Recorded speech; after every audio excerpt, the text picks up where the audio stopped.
এই হলো আমার মিষ্টি কুমড় গাছ। মিষ্টি কুমড় গাছটা দেখেন কোথায় চলে গেছে, বড়ই গাছের মাথায়। এই ক্ষেতে দানা ছিটাই দিছিলাম, ওখান থেকে দেখেন কিভাবে চলে গেছে একবারে মেহেদি গাছ দিয়ে বড়ই গাছে চলে গেছে।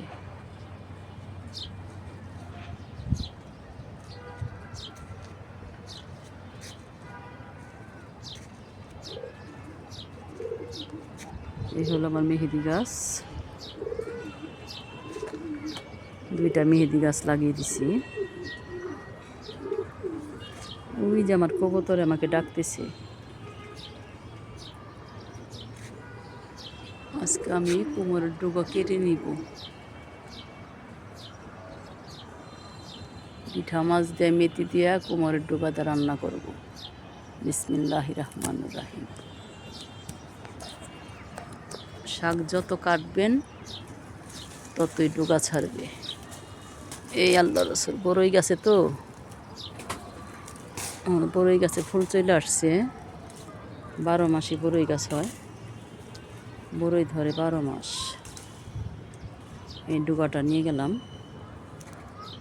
দেখেন মাশাআল্লাহ।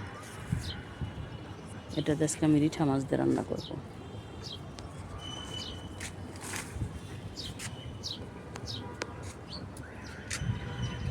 বড়ই গাছে থেকে করে দিলাম, জানি বড়ই আসতে পারে তাড়াতাড়ি।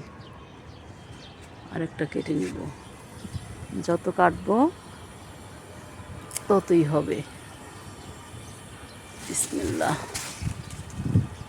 বড়ই কাটা আটকে ধরছে। আসো আসো আসো আসো সোনামণি।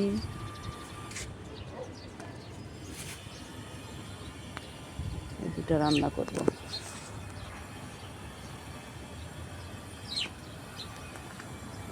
একটা ক্ষেতের মধ্যে লাল শাক হয়েছে, ডাঁটা হয়েছে, পাট হয়েছে, কুমড় শাক হয়েছে, পুঁই শাক হয়েছে। একের ভিতর অনেক হয়েছে।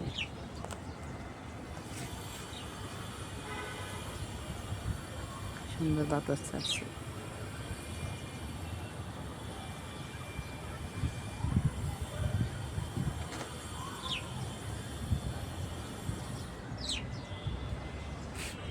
পাখি বসে আছে।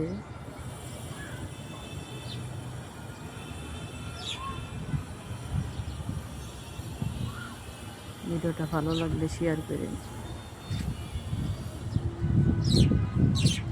পাখি ডাকতেছে।